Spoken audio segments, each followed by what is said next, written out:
Let's get weird with it. Hello, welcome to We Did a Podcast with David and Frank. All right, we are here. We are doing it. We've gathered here today to talk about some special moments in our life, David. Some scary moments from our childhood, to be more specific. Got to keep it going with a creepy theme. We are in Halloween season. We're here. 'Tis the season. Let us do this. But before we get into it, we're going to do a little bit something special, something we've done before. Kind of like a long-lost friend of ours, one of our personal favorites. David, why don't you tell us what's coming back? We'll let the music talk for itself. That's right, everyone. Oh, That's Interesting's back. Oh, so that's interesting. In the past, we would spend a whole episode, the two of us would each get three. This is how much David thinks of himself. Yeah. He's like the worth of two people. Myself, my outward personality, and Frank. No, both of us would get three current events to share with each other, get each other's feedback. Now we're going to do Oh, That's Interesting every episode, but we're just going to do one. Yeah, just a quick little, to keep it going. Keep it going. Stay current. I'll go ahead and lead off if you don't mind. My only one. First and last. Which I'm actually kind of breaking the formula right away. It's two little things. They're both about pop culture, about media. Since we're doing, spooky things on the channel this month and on the podcast, I wanted to get some news involving something spooky as well. Okay. And maybe the scariest thing of the year, Walking Dead's premiere. What's the word I'm looking for? Ratings. Oh, it's premiere ratings on its first episode. It was like the worst in the season or the series history. I was reading about it today. On Sunday, season 9's premiere of the AMC hit drama drew 6.1 million total viewers, with 3.2 million of those coming from the advertiser-coveted 18 to 49-year-old demographic. So they actually dropped by almost 50% from last year's season opening. That's a lot. And season 8 had already dropped from season 7 by 35%. So Walking Dead's taken a huge hit. The article that I was reading about, which was on Yahoo, I mean, where else are you going to get news about pop culture? The article... I could probably a lot of other places, but I see your point. No, let's just go to Yahoo, everyone. On Yahoo, they're talking about how actually all TV is down. Like all live TV watching or even stuff that's recorded on TV. Well, I mean, streaming, man. Down. The streaming monster. You can't escape it. It's unstoppable at this time. Like the tide of Islam. Oh my gosh. I guess, yeah. It is interesting though, because I see, kids of a younger generation and none of them watch TV. It's really weird. Like some of them only watch YouTube. Yeah. Which is even weirder to think YouTube about. is like a huge thing. Yeah, it's got everything. Yeah. And if you know about YouTube, we also do if you're only familiar with the podcast, we also do a huge chunk of content on the YouTube channel. And some of you might be watching this podcast on the YouTube channel because we put it up there too, so you can see our smiling little faces. Hey, hello, video. Hello. Yeah, and actually, I'm glad you brought this up because it's an interesting time to clarify. We're now available on Podbean and on iTunes. So, and if for some reason you discovered us there first, we do have a YouTube channel, David and Frank and Beans, where we put up video versions of We Did a Podcast along with some game reviews, basically just all things pop culture, more or less. Yeah, very pop culture. Yeah, and we're going to get some more, but we'll get into that. Anyways, yeah, so Walking Dead's ratings are in the can, and along with that, we also have shows like Big Bang Theory, which took a big hit. They lost 40% of their under 50 audience compared to the last premiere. Oh, no. Yes, and Young Sheldon's down 55% as well. Oh, no. Oh, no. Kill what him. are we going to do? Toss him in the trash can. But yeah, Walking Dead seems like it's on its way out. And what the article was going on to say was, basically you can blame this thing, you can blame that thing, but the truth is that less people are just watching it. Yeah. That some of their fan base has just left, which I understand. I mean, the show, first off, has been on for almost a decade. Yeah, I mean, this might be the best thing for the series. Yeah, I think so. I mean, unless they do something in this next season that totally turns everything on its head, they're going to have a tough time getting over Rick leaving. Oh, for sure. I'm very interested to see what they're going to do with that. And then Maggie's also not going to be here the next half of the season. So it's a weird balancing, and that they're not touching on that much. She's not gone forever, but she's got some other thing that she's going to be contractually obligated to. So it's going to be interesting. I think, I could see Norman Reedus holding the show up. But Rick has just had so many, and Andrew Lincoln, the actor, so many powerful performances in that role. My goodness. It's going to be hard to watch that. And I was thinking about some of the older episodes when things were just simpler, because also the actor who played Herschel just passed away. And they mentioned it at the end of the first episode. But Scott Wilson, I was thinking about that first part where they get to the farm and Scott Wilson just doesn't want anyone else on the farm to get off my land farmer. Yes, and then you have all these conflicts between Rick and him trying to be like the good person, but also, how can I get things done? It's been a crazy ride. I hope that they can just I want to see Rick go out the right way. And I don't know if dying is the right way. I almost feel like he should just leave, like just go off into the sunset. Exactly, like a cowboy just riding out on his own. That'd be cool. I don't know. I think they're gonna kill him. I don't see. Well, unless he takes Judith with him. You know what I mean? Like off in the night. I'm gonna make my prediction way ahead of time. I'm gonna predict that Rick Grimes is gonna meet another group, and it's gonna be a group that's like got technology. They're like flying like helicopters, and they have some secret science base or something. And for some reason, they're gonna need Rick, and Rick's gonna have to decide that he needs to like leave for the greater good. That's what I'm going with, everybody. I feel it. Strong prediction, David. Yeah, we'll see if it pans out. We'll see if it pans out. The other little thing I want to touch on, just because I thought it was amazing. We know how terrible the DCEU is. Yes. Everyone knows it. It's in shambles. We're all aware. Today, Disney hired James Gunn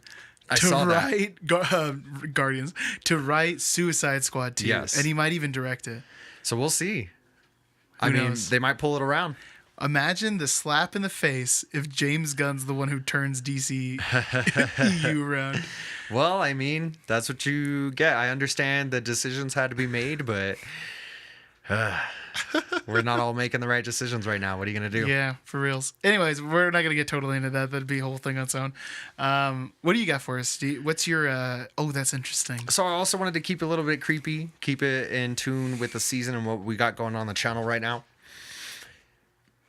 Let me get the setting for you, David. It's a cold, dark, expansive place that we know as space. Ooh, yes. Out there is this thing. Sometimes it gets as far as past Mars. Sometimes it gets real close to home, David. Okay. Hasn't been here for a while. Hasn't been here in 3 years, but it's coming real soon. It's an asteroid by the name of TB-145, David. Oh, yes. Everyone knows TB-145. Also known as the Skull Asteroid. Ooh. And it's known as the Skull Asteroid because, it looks a lot like a human skull. It's very creepy. I saw some pictures of it. Interesting. And then I'll ask for you to find one and just get one in here real quick over that's us. Interesting. Yeah. Okay. Yeah. Because it really does look like a skull. It's also been called in the media the Great Pumpkin because its last pass by Earth was on October 31st, 2015. What? Dude, that's And it's metal. on its way back, David. It's barreling toward us right now, but unfortunately, it's not going to hit us till November 11th this time. It's going to hit Halloween a little bit late, but I think this spooky asteroid is just trying to tell us something. Christmas keeps getting pushed further and further out into the year. Okay. This asteroid was sent to us by the universe. It's telling us know. You need more Halloween. 2 more weeks of Halloween. It's the most wonderful time of the year. It's the celestial groundhog. When it shows up, it says, "Hey, everyone, Halloween's 2 more weeks of Halloween. A little bit longer this year. We're gonna stay in the costume, get a third costume. Let's party through this thing." Yeah, dude.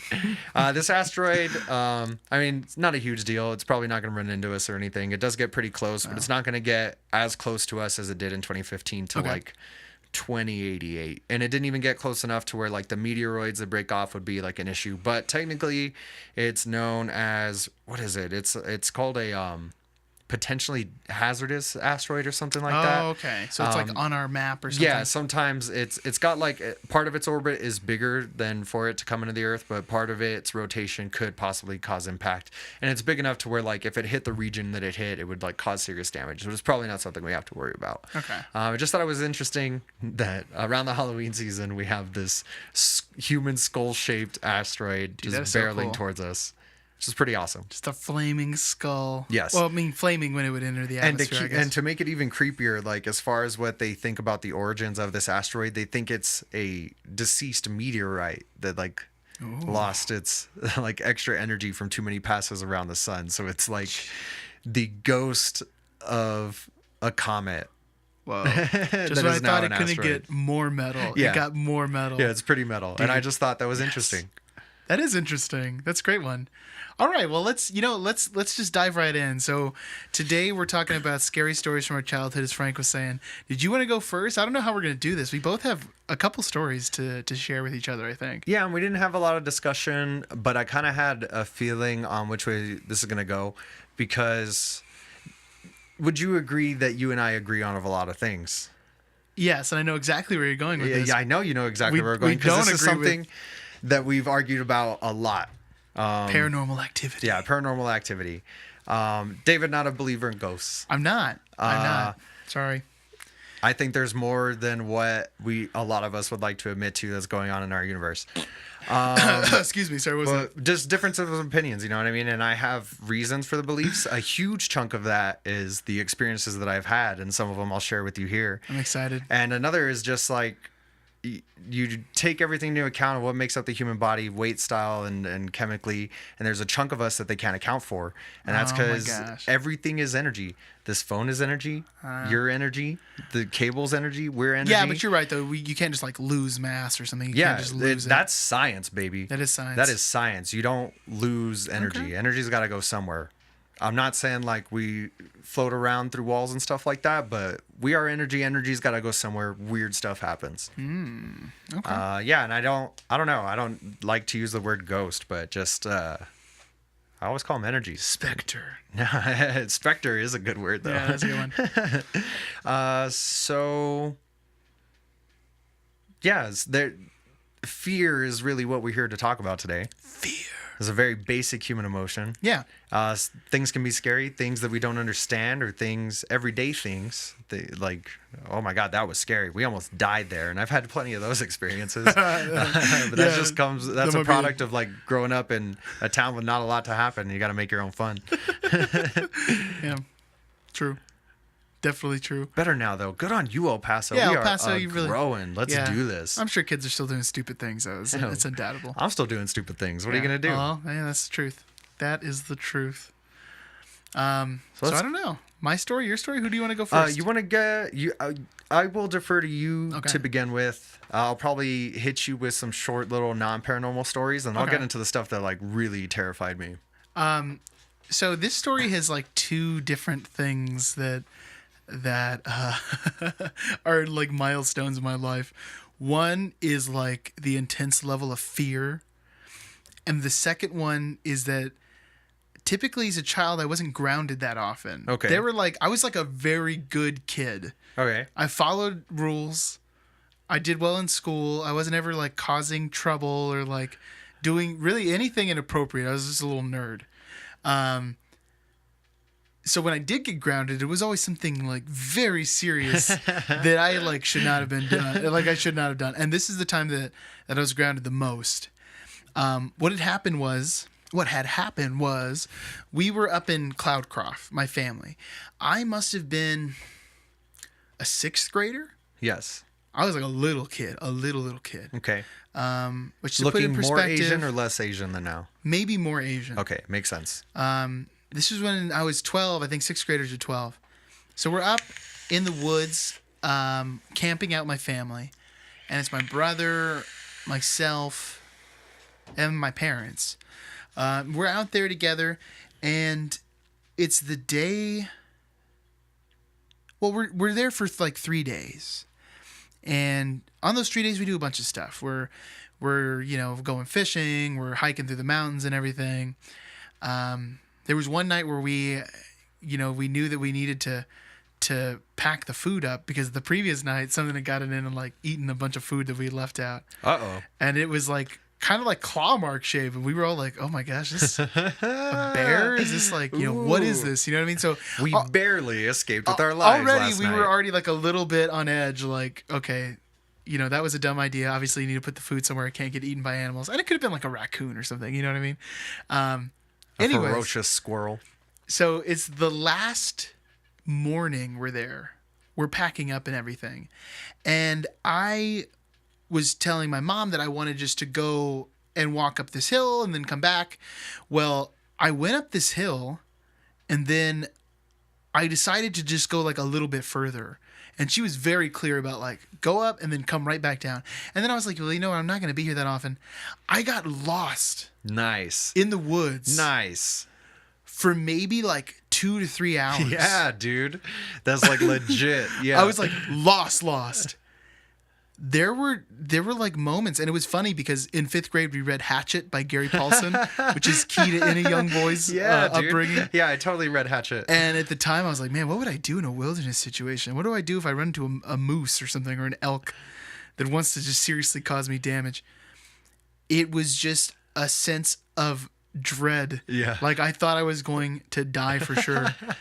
So then I finally find my way back. And to be honest, I can't even tell you how I did it, what I did. I think I just kept walking. And I got lucky enough that I spotted like a trail, because the place that we were at, you kind of had to drive up the mountain anyways. And I caught some of the road. So I ended up being like maybe, I don't know, half a mile away from the camp, but I knew where we were at, or where I was at. So then I walked back. When I got back, I was expecting my family to be like, like maybe like a movie style situation. Oh, we were so worried. We're glad you're back. No, it definitely wasn't that. It was definitely more like, what were you thinking kind of thing. Very upset, instantly punished. I definitely got the belt on that one. I wasn't spanked a lot, but that was one where I received sometimes you deserve the belt, man. Well, and in some disciplinary books, there are some things that say, should we hit kids? No. But if you are going to hit a kid, it's because they did something that is going to cause immediate danger to themselves, and you need them to know that this is not something you need to be doing. Yeah. Because you're getting frustrated now. But, getting lost in the woods, yes, that might be his. Yeah. So, hey, don't go over the hill in the woods by yourself because you're a child. Exactly. So it was a 2-part scenario. It was the fear of the woods, and then also the impending doom. The 4-hour drive back to El Paso where I knew I was in trouble, and I was just sitting in the car like quietly.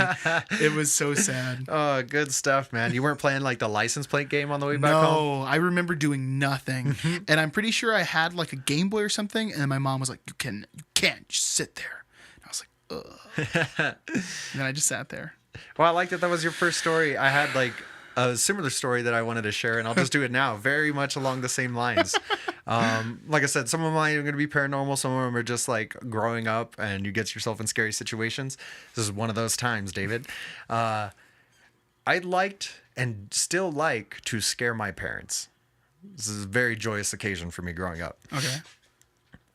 And what's the scariest thing for a parent? Your child's gone missing. Let's do this. I was probably like in the 2nd or 3rd grade, and we were getting ready for school. We're going. My dad drove this like older model Jag. I think it was like an 80s model, I want to say. Okay. This is before the time, and you know what? No, I'm going to spoil it.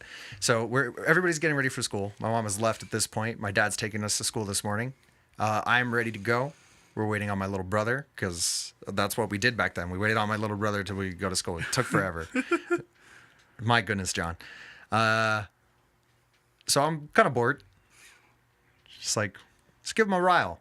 Oh my gosh. Go quietly out the front door. Open the trunk to my dad's car. And I place myself inside the trunk. I have it cracked a little bit because I'm smart, I'm a smart dude. Have it cracked a little bit so like I don't get locked in there. And I just wait for hilarity to ensue. After some time had passed, and I don't know what's going on inside. They might have noticed I was gone by this point. They might have been looking for me. They might have still just been trying to get John ready for school. It was a bit of a windy day. Wasn't paying attention 100%. and I was little. I was like second or third grade, not like the strongest person. Yeah. This Jag, I had to push it uphill one time. Me and my brother were doing it, and we were like, I was already probably like 19 at this point. John just 3 years younger than me. We were like pretty strong dudes. Yeah. It was a struggle getting this car up the hill. These It was old like cars old are cars, like steel. Yeah. Events unfold. The trunk closes on me. This is before you had that little convenient latch on the inside of the trunk to pull that thing open. The mobster latch. Yeah, the mobster latch. That was not a thing at the point that this car was manufactured. Oh my god. So I come to find out later they're looking for me all over the place. They can't find me in the house. They can't find me around. They're looking like around the neighborhood. Some time passes, man, and similar to you, I started thinking, like, this is not good. Like, it's starting to get very hot in here. It's kind of cold outside. It's like a windy day. Yeah. It's getting warm in here. I'm freaking out a little bit. Pitch black, like no light. Like, I don't see anything. The only thing around me is like my whimpers as I start to like cry because I'm like, I have messed up. Like, I knew a lot of time had passed. I couldn't see anything. It's not like I had a cell phone. Yeah. I had no idea how long I had been in there, but I had been in there a while. I mean, eventually, like, they found me. We went to school, and I was probably like an hour and a half, 2 hours late to school. So I was like in that trunk for a minute. And the only reason they found me is because my dad was outside looking for me, and he heard me crying in the trunk. And he opened the like trunk to be like in the fetal position. You know what I mean? Just like, I'm sorry. And I think he thought that was punishment enough for me because I like really was traumatized in that moment. My goodness. Enough, Yeah, probably didn't scare him a little while for after that, but the reign of terror continues. That's hilarious. Oh my gosh. What a terrible situation. Imagine if he just like drove around to try and find you. That's when I would have really started freaking out, like if the car moved. But at the same time, I could have started pounding and stuff. That's true. He would have heard something. Man, okay, well, speaking of pounding, this is the next story. Sorry, Mom and Dad. So I was a latchkey kid. And by the time that I was like in middle school, for most of my life, I just didn't have a babysitter because I had an older brother. But then when I was in middle school, my brother was working. So during the summer, it just became like me at the house by myself David time. all day. Yeah. Which, you know, as a kid, like I mostly just played video games or like watched movies or something. Again, I was not the kid to like try and throw a party or do anything that was like super inappropriate. Just total nerd, just hanging out at home. No, we had a supervisor during the summers. Well, you know, looking back, well, I'll get into that right now, but it's just clear that my parents, I guess, kind of trusted me with being on my own. But then at the same time, there were a lot of times where they just didn't trust me with things that are way less serious than being home unsupervised. Anyways, the point I'm trying to get at. So I'm there in the summer. And I'm out in the living room. Yes. And I'm just sitting on the couch, watching TV, doing something. And you get used to the silence of being home by yourself. Oh, for sure. And at the time I had a dog, but I just had one dog. I had a couple cats. But I knew where like the animals were at, and they weren't noisy animals or anything. So my house is a living room, my parents' house. Then there's like one single hallway that breaks off into a T. But when you start the hallway, you can look all the way down the hall, and there's a door at the end of the hall. Okay. And it's my brother's door. And my room was right next to it. So it's, you know, like maybe the middle of the afternoon. It's like 2 o'clock or something. And I hear some noise from my brother's room. And it sounds like movement around in the room. And I'm not sure what it is. Now, my brother... very secretive guy his whole life. Even now, if you meet him, he's super quiet. He's very reserved. And I think he always likes, he likes to see what other people are saying. You know what I mean? He keeps things to himself. But anyways. These are my cards. I'm not showing you my cards. Yeah. That's kind of how I see him. You know, he just collects information. He always locked his door. So it was usual for me to like, you know, go up to the door's locked, and I just don't know what's going on. In this particular case, so I hear this noise, and at first I don't think anything about it. I go sit back down, I just assume, whatever, creaky house. Again, I hear like some, it's like some like pounding kind of noise. There's something going on. I go down to his room again, and this time there's sound coming out, like a TV. Ooh. Or it was something, but it was clear that it was something electronic. It was something I didn't hear before. So then this time I'm getting like a little bit concerned about it. And I knock on the door and I'm like, hey, Wesley, are you in here? Are you home or something like that? Nothing. And I sit there a little bit longer. I knock on the door again and the TV turns off. Ooh. The sound from the inside. So at this point, I just have like no idea what to expect. I go back in the living room and I'm just trying to think about it. I'm like going through my head. I'm like, okay, should I call cops? What if the cops comes down here and there's nothing? Are they gonna be like upset or something? So then I decided to call my mom. And then I tell my mom the situation. I say, hey, that there's noise going on there. She's like, okay, go down to the end of the hall and like ask if someone's in there. And if someone's in there, that you're gonna call the police. So then, I go down to the end of the hall. I'm on like a wireless house phone. Yes. Hopefully it had been sitting on that charging dock. If not, it's going to cut off and you're alone. And I say that stuff through the door. And I don't get any response at all. So then my mom tells me to go out of the house and to go wait in front of the house. So I leave. I come out and I kind of hide behind the trash can on the side of the house. And I'm still on the phone. My mom at this point is like leaving work. Like she's coming home. You know what I mean? She's just packing up and leaving. She comes back home and it turns out that my brother's girlfriend snuck through his window. Yes. And was just in his room hanging out, waiting for him to get home. And she got nervous and didn't respond because she didn't want for anyone to know that he's there. But for some reason, she stayed there and waited. Weird move. That part, even today, I don't understand. Or just given what I said in the hallway, why she didn't just respond. I don't know. Only Wesley knows the secret, and we'll never know. But there was a bit, and we just talked about slasher movies in person. There was a bit, though, where it was like, man, what is there like a burglar in here? Am I going to get like attacked or something? And I think everyone's had those moments where they're like at home or something and you hear that noise and maybe you like, you look around the room, is like, is there something I can smack somebody with? You like go around, turn all the lights on in the house, something like that. It was one of those moments for sure, man. And it was like very stressful as a kid. I never felt more insecure, like I was being invaded. Very cool. Yeah. Mm. David, I'm very excited. I was going to save this story as like my last, but it's weird that we had two similar stories and we're both talking about them today, because I had another similar situation. And this is the point where I'm going to start talking about some of my paranormal experiences. Oh, okay. And I've had a lot of what I would consider paranormal experiences in my life, from the time I was like a very young child up until like today. Like I still like experience these things. Okay. And my dad's side of the family, not super big on this kind of stuff. And my dad had the kind of attitude growing up that like, why are we acknowledging this as a thing? We're just scaring the kids. My mom's side of the family, not so much. Very into this kind of stuff. Was raised like a very Catholic family on both sides. And I hope this doesn't offend anybody, because I mean it like as an endearing thing. Is this something I love about like my aunts? They're like strong in the Catholic faith. At the same time, they're like a bunch of witches, and I don't know if they don't realize it or if it's something they just don't talk about, but it's a beautiful thing. Like all this like sage burning. It's awesome. Like a bunch of little brujas. No, you're right. Yeah, it's totally what it is. It's a cool thing, man. I love that about them. So I grew up like in this environment. Okay.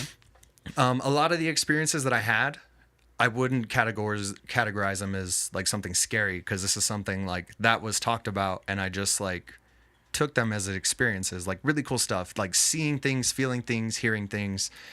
Well, I'll get into some of that stuff later. A way smaller portion of the experiences I've had, I would categorize as like something scary.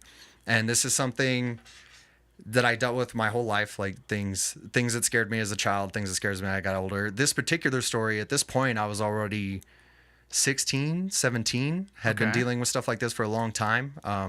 Had many tools that have been taught to me by my aunts about like what to do in these situations. And it's all about like energy and light and just talking to these like spirits and entities and just being upfront and stern with them, letting them know like, hey, like, this isn't where you need to be. Like, get where you need to go. Like, there's something beyond this. Go learn your lessons. This experience in particular, I was home alone. This was the point I was older. Nobody needs to be here watching us. I was just home. I believe it was like after school. I had got home, just hanging out in the house by myself. I grew up in this fairly large home, one story, very echoey. And I lived there for maybe like 12, 13 years. I think it's one of the things that gave me like my spatial awareness and my hearing. I could always tell like where people were. My room was in one corner of the house. And from my room, I was watching TV and it sounded like I could hear somebody's voice. So I lowered the volume as I always do just to see like what's going on. Open my door, peek my head out. And I can hear a woman's voice calling for help. And not like super frantic, but like, help, help. And I can hear it coming from like the living room on the other side of the house. Okay. And I call out to it and do the whole spiel. Like, hey, this is where you need to be. Like, go, like, if you see a light, go to the light. Like, I'm creating this space for you. Walk into it. Like, go beyond. Go. It's time to go. The help gets a little bit more, like, aggressive. And at this point, this, like, overwhelming feeling of fear, like, came to me. And I can hear it moving around, like, closer and further to my room. I can hear it go. House is kind of laid out, my room in this corner. Starts off over here. I hear it travel over to this corner, back to the opposite corner, back to where it started. I hear it come close to my room. And the help is just like loud and continuous. I hear it clear as day, David. Whoa, okay. I don't know. I'd say this about myself, but I feel like I have really good hearing. Like my ears are like an asset to me. I don't know if you'd agree with that or not. What? And I was mortified. I couldn't leave my room. Similar to you, I like called my mom. Right I was on. like, she's got more experience than me in this. I was like 16, 17 years old. And I was like, I need my mommy like now. I call her and I tell her what's going on. And she's just like, well, did you try this? Try this? And I was like, yeah, like, I don't think I can do this by myself. Like, you don't need to rush home. Like, I think I'm going to be okay. But I was almost petrified. Like, I'm getting like a little panicky just talking about it, like thinking about this moment again. Yeah. But yeah, I'm like shaking a little bit. Really, like, just the sound of this voice and the way that it was asking for help, but it sounded strong. It didn't feel right. It just didn't feel right to me. All the hairs are standing up on my arms, man. I don't know how much longer I could talk about this and like be okay. Cause it really was like one of the most terrifying moments in my life. I told my mom like, hey, when you get there, we'll try to like get this thing out of here together. And we did. I think, I want to say she even called like one of my aunts, like she drove over and they met. Cause I mean, the more energy, the better. But not all energy is good. Not all energy is bad. I've just, I don't know. Out of all the experiences that I've had, that one's always stuck out to me the most. Weird. Wow. It still scares me today, like talking about it. Yeah. That's a spooky story, man. Yeah. But yeah, just that help, man. And then I was the one that needed help. You know what I mean? It's like, oof. Yeah. I don't know, man. Wow. See, and I wish I had some sort of ghostly story, but I've never experienced anything where I thought I heard a voice, or everything has just been like, maybe I was in a place and it was spooky at night. And I don't really have another big story to share, but I've definitely felt that kind of vibe before, but I've always sort of just put it up to like a spooky atmosphere. Mm-hmm. I was a speech and debate person in high school, and we had tournaments at El Paso High School all the time, which is in El Paso thought to be like the most haunted place in the city. There's these weird underground tunnels that I've mentioned before on the podcast. There's a bunch of like lore within the school about events that took place. There's one about a girl who committed suicide. There's like a ghostly image in a class photo from like 19 something that no one else remembers or recollects that person being there. It's like this blurry, messed up face. But there were times where I would walk around El Paso High at night, because at a debate tournament you wouldn't leave till 10 p.m. or something if you were still competing. And I'd be there and it would be just completely empty, and you'd walk down a hall and you could kind of feel that. Felt like something was like around you or something, some kind of energy. Yeah. But ooh, Frank, that's a creepy one. That's a spooky story. Yeah, and that's why I always like, I don't know, go so passionately when like this debate comes up between us, because like I've had some experiences, and some of them beautiful. I've had like some beautiful experiences that like really taught me a lot about life and like affected the way that I look at things. One that I'll actually get into right now. Okay. Unless you have No, like I'm something else good. you want to get I'm into good. Yeah, right let's now. hear this. Just to give you like the other side of this. One of the more beautiful experiences that I've had, and it's kind of like come back into my life recently, so I've kind of like, it's fresh in my memory. At one point in my life, this was actually around the same time, I was about 16, 17 years old. Okay. And this is kind of good time to get into this, and I wanted to preface it, but I forgot about it. Would you agree with me that I'm like a skeptic generally? Like I don't take things at face value. Yeah, I would say and that. I want to like ask questions and dig. Yeah, 'Cause, like, you're not usually just like, oh, okay. like, hey, I don't know, that kind of sounds like BS to Yeah, me, man. yeah. Let me check those facts really quick. So like I've always approached stuff like this analytical. I've been in spooky situations that I've been able to write off and just been like, it was probably this. Yeah. Whatever. On the other hand, I've had like strong enough experiences that I've been like, okay, no, I think that was something. Yeah, I like, think what that else was could something. it be or something? Yeah. So at this point in my life, like I said, I grew up really religious. I'm questioning a lot of things. Okay. I'm like in all this spiritual turmoil on my spiritual journey. I don't know, asking a lot of questions, not finding a lot of answers. I start seeing this like face everywhere. Like I see it in the bark of trees. I see it in like clouds. I see it in stains, like the same face. This is going on for like months. Weird. And the most clear one, and I thought it was super weird. I was going to this gym at the time, and I noticed this machine. I did the same routine every time. I had like a personal trainer. She and he had like a plan for me. Okay. So we're doing like the same stuff every time, doing different reps. One of the positions I'm like noticing, the lady who owned the gym, her name was Michelle, super sweetheart, great lady. She and her husband were like mountain climbers, like as hobbies. So they have all these pictures of like these peaks that they climbed, and they're like these like large scale pictures, and just shows like the date that they went, like the height of the summit. It was like super cool. That's cool. Look at them all the time. This one I never really like. I noticed, I've seen this picture at this point like dozens of times. Yeah. And I see the face like in the snow on the mountain, and it's like the clearest that I've ever seen it, and I couldn't stop looking at it when I was there. At this point, I tell my mom about it because she like has guided me through a lot of spiritual stuff. Okay.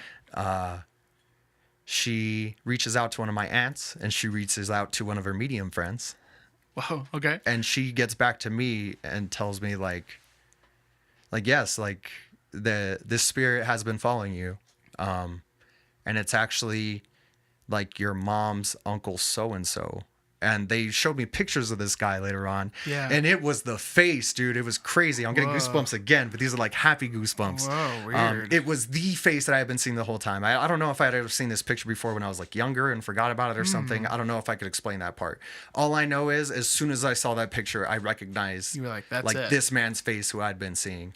And like, I remember like describing the face to my mom when I was telling her about it, and her making like some weird faces, like her being like a little bit uncomfortable with what I was telling her. And I think she was recognizing at that time, like, this sounds like my uncle so-and-so, like the one that passed away. So what I'm told by this medium is like, he's just been trying to reach out to you. He knows that like you need some help at this point in your life. And he thinks like it would be a good idea for you to read this book. And the book is called Many Lives, Many Masters. And I wish I had the author's name, because like huge props to this guy. It was written by a therapist. Okay. Who was a self-described skeptic, like at every point in his career.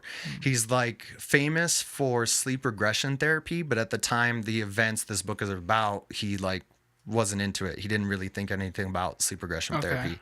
But he has this patient who is dealing with a lot of like anxieties. She's just like overcome with a bunch of different anxieties about a bunch of things. It makes it very hard for her to live her life. And they're trying all these traditional methods. Nothing's really working. Somebody suggests like hypnosis. And while she's under hypnosis, they're talking about different things. And eventually one day she slips into like she starts describing this scene, and it's not like her. She's describing like a young boy in like sandals and like this really archaic village. And she's talking about like what people are wearing and what everything looks like. And she's like, and I know this is my mom and she does this. And they're talking about the story, and then like a flood comes through and she like starts choking like on the psychiatrist's couch, and he has to like wake her up and stuff. Okay. They don't think a lot of it. They're like, well, that was weird. This happens like once again. She starts talking about another story. He reaches out to somebody else who knows about like sleep regression, and in contacting people, he starts learning about like what they call past life regression therapy. He's like, is there anything to this? He starts doing some fact checking. The like little boy story turned out to like line up with some, I think it was like this pre-Roman culture that lived in some basin and was overtaken by this like huge flood that came through after like a dam broke down. Oh, okay. But in like, so he starts like buying into this. They start doing like more past life regression therapies. We hear all these different stories, and a lot of them connect to like anxieties that she has. She sees a lot of people that she knows in her life that she knows like that's them, although they are playing different roles. Okay. And a lot of the weird, it's funny, a lot of like the tensions between those relationships have a lot to do with like what those people meant to each other in those past lives. So it's already, the book's very interesting at this point. I'm like, wow, this is really interesting. He is like all in at this point. He's digging in. Eventually, she's like very vivid in the way she describes all these lives. Eventually, during one of her lives, she's describing like after the death, just this like peace and this emptiness. And she starts like describing what she's seeing afterwards, and these like master spirits that she's having conversations with. And she's describing the master spirits. This is like crazy to the doctor. He's like just writing everything down, trying to observe. Eventually, like she stops talking about the master spirits in one of these sessions, and her voice changes, and she speaks in several different voices throughout this. And they're like the master spirits talking through this patient, like to this doctor. And he's like having conversations with these like entities. And like now this is like what this guy does. Like he does like past life regression. He's written a bunch of different books, Many Lives, Many Masters. It kind of just gets, you learn like through these conversations that kind of like the whole point to it is like learning and growing. And like you go back into these lives because you didn't learn the lessons you need to learn. And eventually you like get to join the masters. I'm like rereading the book currently, but I haven't got to the end again yet. The whole reason I'm reading again currently, I have a coworker, shout out Gabe, who's also like a very spiritual person. He's in like a different spot in your spiritual journey, but we all have our own journey. Everybody's got their own path. That's a beautiful thing about it. Gabe and I were talking about like reincarnation. He's like doing a lot of Buddhist studies right now. And I'm telling him about this book and how I could never like, I'd read it so long ago at this point. I was like, I just wish I could remember what it was called. I like got rid of like my copy, or I lost it in a move. I don't have it anymore. Oh, okay. And he's like, wow, that's crazy. And as soon as I tell Gabe, like I could see it almost like an image in my head. I was like, whoa, dude, many lives, many masters. And we were laughing. I was like, all I had to do, Gabe, was like, we joke with each other, like, this hasn't been our first run through together. Oh, like, and I know like we'll hang out again in the next one. Like it'll be super interesting, dude. So I was like, dude, you were my key, man. All I had to do was talk to you about it. And it's like fresh there in my brain. And then Gabe's such a cool dude. He went out and like bought himself a copy because he was so interested. And he bought me a copy as well, and gave me like a little inscription in it. And it was like, oh, it's so perfect. That's so nice. But that's like a beautiful experience that I've had. And it like shaped my outlook on how I look about a lot of things. Interesting, man. Ooh, that's crazy. I mean, it's hard to. I'm still kind of shaken from the last one. Honestly, I'm still like jittery from the scary one. That's scary. That's scary, spooky. That story is scary. Oh my gosh, I can't talk too many S words. Oh man. Well, you know, I originally had pitched this idea to do spooky stories, but I feel like my spooky stories aren't as spooky. But who knows? Maybe it just hasn't happened yet. Maybe I'm on a fears all over a different the place, level. You know? Yeah. Who knows? I don't know. I firmly believe that like the universe is what you make it, to the point where, like, same thing with, like, there's that video of all the people playing basketball and passing the ball, and you're trying to count, like, how many times the ball's passed, and then, like, a man in a gorilla suit walks by and you don't notice it the first time. That's like the whole point of the video. Yeah. Perception's a funny thing, and if you're not looking for something, it's hard to see it, or if you're not open to it. Like, as human beings, it's really easy for us to, like, shut our minds off to something and just, like, ignore some stuff.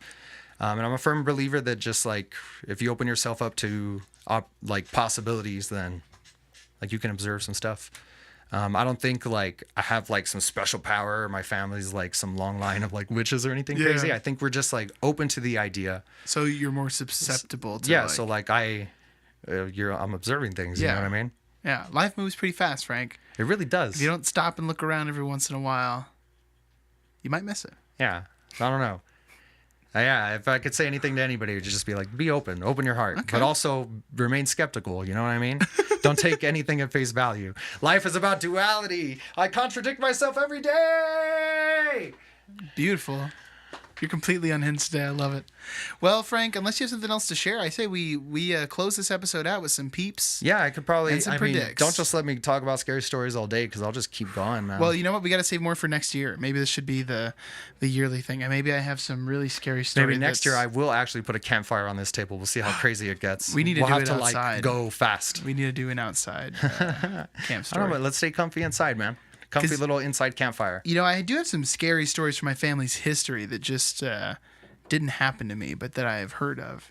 So we'll come back. We'll come back to this story. Today, though, if you're new to the podcast, Peeps and Predicts is a segment where we take two people matched up, two peeps, and we put them into different predicaments, and we argue about who would logically come out on top.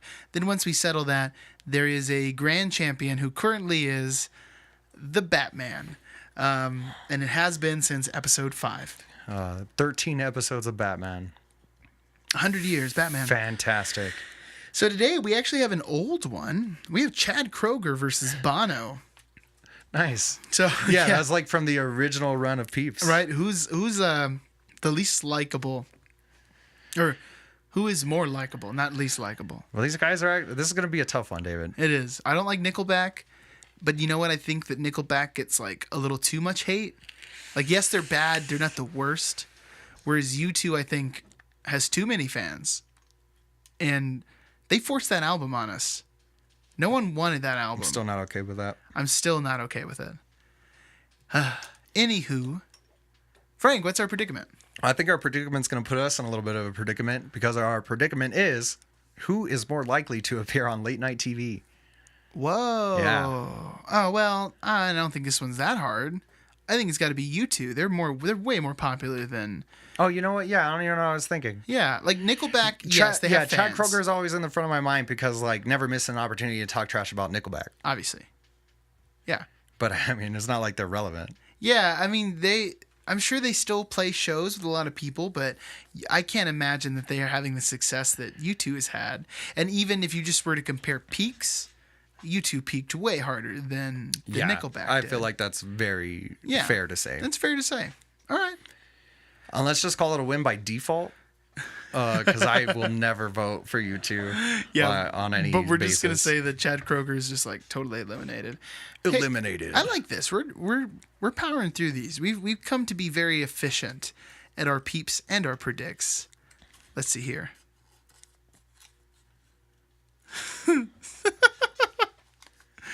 Who is sexier? That's the real predicament, everyone. What a fun one. You came to We Did a Podcast for the hard-hitting questions we're delivering right now, everybody. Who is sexier, Chad Kroeger or Bono? I'll pass it over to you, Frank, for opening statements. I mean, this is a tough one, man. It's really tough. And it's not like I have a problem discussing male beauty. I'll talk about male beauty all day. Jake Gyllenhaal, I'm talking about you. Ryan Reynolds, I'm talking about you. All right. I see what you're putting down over there. Yeah, man. I really don't know how I feel about this one, man. Well, you know what? I'll take the lead on this one for right now. I'm just going to start off with just like let's sum up the facts here. Chad Kroeger's rocking a early 2000s look. Oh, hard early 2000s look. It's way out of date right now. He's always kind of had like a Shasta Kurt Cobain aspect about him. Interesting. Like he's not quite Nirvana, and unfortunately this is what Nirvana did to music, is they made bands like Nickelback. Chad Kroeger looks like Andrew WK's like more well-behaved cousin. Ridiculous. Andrew WK is he's a little bit much for me. Yeah, man. I don't really dig his. Anyways, Chad Kroeger, yeah, so he's rocking the same look he's had since he did the Spider-Man soundtrack. And we're talking about the first Spider-Man movie, everybody. And this is either a plus or minus. It depends on how attractive you think Avril Lavigne is, but he bagged Avril Lavigne. That's who he's married to. So maybe he's got more sex appeal. Now, Bono, I don't know if he's been married, and I'm going to currently look it up on my laptop. I will say something about like Bono's style, since we're talking about like looks. Yeah. Bono's also been rocking a similar look for a long time, and Right. I think it's also outdated. it's also a look that I don't get. It's got like, it's very similar to Eleven's look when she comes back from the city. All she needs is like the Bono glasses, and then she's nailed like the Bono look. Yeah, that's totally true. He's married to someone named Allie Hewson, who's an Irish activist and businesswoman. That sounds like somebody Bono would marry. She looks like a lovely, I wouldn't say young lady. She was born in 82. But a lovely lady. See, I mean, and maybe maybe there's people who disagree with me. I don't think Avril Lavigne's particularly attractive. I've never been like, yeah, Avril Lavigne, she's a cutie. I feel like I probably had like a celeb crush on Avril maybe. Lavigne at one point. When she was a skater boy? Yeah, don't be a hater, boy. Yeah. Okay, fair enough. Let's see you later, boy. I honestly don't feel comfortable voting either way on this. I don't know, This is dude. rough, dude. I have a small leaning towards Chad Kroeger, just because I feel like Nickelback kind of has like a lot of innuendo in their music. They have a lot of like sexual energy, for lack of a better term. And whether or not I agree with what they're putting out in the universe, someone is picking up on it. Whereas U2, I don't know if they have any songs that are like seductive. You know what I mean? With or Without You is just like a love song. But then you listen to some Nickelback tunes that are like kind of raunchy. There's some raunchy stuff. So what I'm doing right now in my mind, I just pictured like each of them in their own situation, with ladies clamoring all over them. Okay. Exercise this in your mind. Try to picture Okay. it. Each I'm of closing them, my eyes. ladies just clawing all over them. Yes, I see it. Which one makes more sense to you? Chad Kroeger. Right? That's what I was thinking too. Bono, and I'm not trying to assume or talk bad about anyone, but I thought Bono was gay. And I would have never guessed that. He doesn't give off like, well, you know what? Masculinity is not the only way to be attractive, though. No. Femininity can be just as attractive. But I also don't think Bono's trying to be sexy. He's just trying to Never is. That's change what it is. the world, I guess. Yeah, he's got his head up somewhere. Yeah. About being like an activist. It's not a concern. Whereas Chad Kroeger's trying, Yeah. and we got to give him at least D for effort. Let's give it to Chad Kroeger on a D. All right, cool. Well then, this continues. Would you like to read this one, Franklin? Yeah. Let me There you read go. that thing. And I'll hold this one for the bat. Let's see. Let's see. Who is a better subject for a Barry Manilow song? That's hard also, man. A better subject for a bear. So we're talking about a love song. You know what? I'm gonna chop this up real quick. I'm gonna toss out that, Barry Manilow is tossing out the love ballads, the passionate ballads.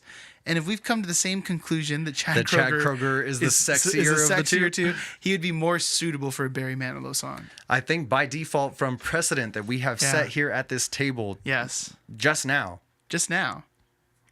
In we the- got to go with Chad Kroeger. In the landmark case of Kroeger v. Sexy, we have established that Chad Kroeger is indeed the most. All right, well, I haven't read it yet. I just opened it. I haven't even looked at it yet. I'm just thinking about this. How amazing would it be if Batman is beaten by Chad Kroeger? I would love it so much. If this predict just so happens to be like The one thing Chad Kroeger can do better than Batman. It'll be my favorite win since Scott Stapp took the crown. Yeah, right on. Okay, so here it is.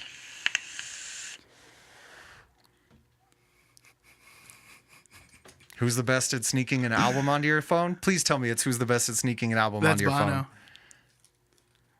And Batman took over the Cell Network in Dark Knight. Oh, crap. He's built for everything. He's built for everything. Who would you rather get a tattoo of? Oh, that's an easy one for me. Chad Kroeger? Actually. I was about to say, when I read it, I was like, Frank's found the one. And if it was anyone other than Chad Kroeger, it would have been an easy one. Damn it. This is weird.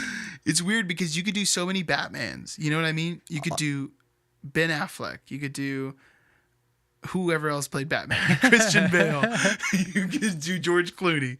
Val Kilmer. You could do Adam West. You could even do that one short of, what's his face? The guy from Moon. What's his name? So I guess if I had to get a Batman tattoo, it would be Val Kilmer fat in a Batman suit that didn't really fit. Yeah. That would be a cool tattoo. And that'd be way cooler than if any I had tattoo to do a of Chad Kroeger. What would you tattoo, how could I get away with it? A picture of Chad Kroeger holding a photograph. Chad